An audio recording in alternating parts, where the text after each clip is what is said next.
اسلامی فلموں میں سے ایک اسلامی فلم مختار نامہ ہے،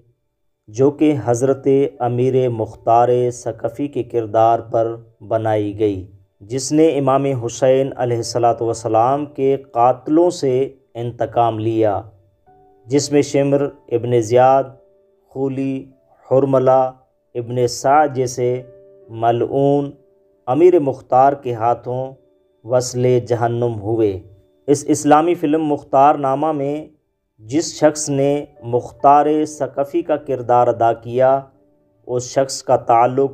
ایران کے شہر تہران سے ہے، جس کا اصل نام فریبرز اربنیہ ہے، جو کہ 16 اپریل 1964 میں ایران کے شہر تہران میں پیدا ہوا۔ اس نے ابتدائی تعلیم تہران میں ہی حاصل کی اور 1985 میں تعلیم حاصل کرنے کے لیے ترکی چلا گیا، اور تھوڑے ہی عرصے کے بعد یہ ایران واپس آیا، اور جیسے ہی ایران واپس آیا تو اس نے ایرانی فلموں میں،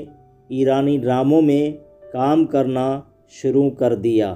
اس اربنیہ ایرانی نے، جس نے مختار نامہ میں حضرت مختار ثقفی کا کردار ادا کیا، 1990 میں پہلی شادی کی، اور تھوڑے ہی عرصے کے بعد اس نے اپنی بیوی کو طلاق دے دی، اور تقریباً 10 سال کے بعد اس نے دوسری شادی کی، جس عورت کا نام اصل بدی تھا، جس سے اسے ایک بیٹا ہوا، جس کا نام اس نے جانیار رکھا۔ اس اربنیہ ایرانی نے مختار نامہ اسلامی فلم میں حضرت امیر مختار ثقفی کا کردار ادا کیا، جو کہ 2011 میں یہ اسلامی فلم مکمل ہوئی۔ اس اربنیہ ایرانی نے اس اسلامی فلم مختار نامہ سے پہلے بھی بہت سارے ایرانی ڈراموں میں، ایرانی فلموں میں کام کیا، جن میں سے آہوئے وحشی، سلطان، ضیافت، اور اس کے علاوہ بہت سارے ایرانی ڈرامے، فلمیں ہیں جن میں مختار نامہ اسلامی فلم سے پہلے یہ کام کر چکے تھے۔ 2011 میں مکمل ہونے والی مختار نامہ اسلامی فلم کے بعد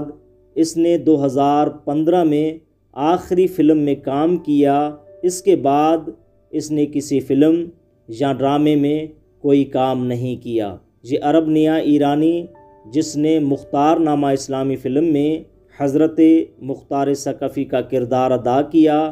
آج کل یہ ایران سے باہر امریکہ میں زندگی گزار رہے ہیں، اور امریکہ میں اس کے زندگی گزارنے کا مقصد اس کے بیٹے کی تعلیم ہے، اور اس کا کہنا ہے کہ جیسے ہی میرے بیٹے کی تعلیم مکمل ہوتی ہے، انشاءاللہ میں اپنے ملک ایران میں واپس آ جاؤں گا اور اپنے کام کو شروع کروں گا۔